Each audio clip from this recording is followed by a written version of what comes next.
ಧ್ರುವಂತ್ ಅವರಿಗೆ ಹೆಣ್ಣು ಮಕ್ಕಳ ಬಗ್ಗೆ ಮಾತನಾಡೋದಕ್ಕೆ ಹಕ್ಕೇನಿದೆ ಅಂತ ಕೇಳ್ತಿದ್ದಾರೆ. ಇಲ್ದಿರೋದನ್ನ ತಂದಿಡ್ತಿರೋದೇ ಕೆಲವು ನ್ಯೂಸ್ ಚಾನೆಲ್ಗಳು. ಯಾರು ಗೊಚ್ಚೆಗೆ ಕಲ್ಲೆಸಿಲಿಲ್ಲ ಅಂತಂದ್ರೆ ಗೊಚ್ಚೆ ಅಲ್ಲೇ ಇರುತ್ತೆ, ಗೊಚ್ಚೆ ಜಾಸ್ತಿ ಆಗುತ್ತೆ. ಕೆಲವು we call them chapri communities. ನನಗೆ ಫೋನ್ ಬರುತ್ತೆ, ನನಗೆ ಒಂದ್ರ ಬಗ್ಗೆ ಕ್ಲಾರಿಟಿ ಬೇಕಿತ್ತು. ನೀವು ಒಂದು ಖಾಸಗಿ ಇಂಟರ್ವ್ಯೂನಲ್ಲಿ ಯಾರೆಲ್ಲ ಗಂಡಸರನ್ನ ಸಾಯಿಸ್ತಾ ಇದ್ದಾರೋ ಆ ಹೆಣ್ಣು ಮಕ್ಕಳಿಗೆ ಸೆಂಟಿಮೆಂಟ್ ಇಲ್ವಾ?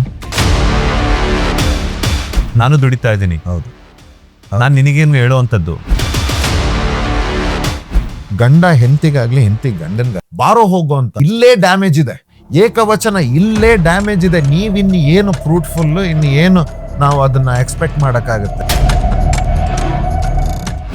ವುಮೆನ್ಸ್ ಇಂದ ಎಷ್ಟೋ ಸಾವಿರ ಇದು ಸ್ಕ್ಯಾಮ್ಗಳಾಗ್ಲಿ ಇದಾಗ್ಲಿ ಕ್ರೈಮ್ಗಳಾಗಿ ಆ್ಯಂಡ್ ಮರ್ಡರ್ ಆಗಿರೋದು ಹುಡುಗರದು ಹೈಯೆಸ್ಟ್ ಫ್ರಮ್ ಅ ವುಮೆನ್. ನನಗೆ ಹೇಳ್ಕೊಡ್ಬೇಕು ಅಂತಂದ್ರೆ ಕಣ್ಣಲ್ಲಿ ನೀರು ಬರುತ್ತೆ. ಈಗಿನ ಜನರೇಷನ್ಗೆ ಅದರ ಅವಶ್ಯಕತೆನೇ ಇಲ್ಲ ಅನ್ಸುತ್ತೆ. ರಾಜಕಾರಣಿಗಳು ಏನೆಲ್ಲ ಬೇಳೆಗಳನ್ನ ಬೇಯಿಸ್ಕೊಳ್ತಿದ್ದಾರೆ, ನಮಗೆ ಯಾಕೆ ಆ ಸವಲತ್ತುಗಳು ಸಿಗ್ತಾ ಇಲ್ಲ? ಅದ್ರ ಬಗ್ಗೆ ಯಾವುದ್ರ ಬಗ್ಗೆನೂ ಕೂಡ ತಲೆನೇ ಕೆಡಿಸ್ಕೊಳ್ತಾ ಇಲ್ಲ. ನಿಮ್ಮ ಕೋವಿಡ್ ಆಗಲಿ, ನಿಮ್ದು ಕೆಲವು ವೈರಸ್, ಕೆಲವು ಡಿಸೀಸಸ್ ಎಲ್ಲ ಇದು ನ್ಯಾಚುರಲಿ ಕ್ರಿಯೇಟೆಡ್ ಅಲ್ಲ. This is been tested here. ಹೀರೋಸ್ಗಳು ಯಾರು ಗೊತ್ತಾ?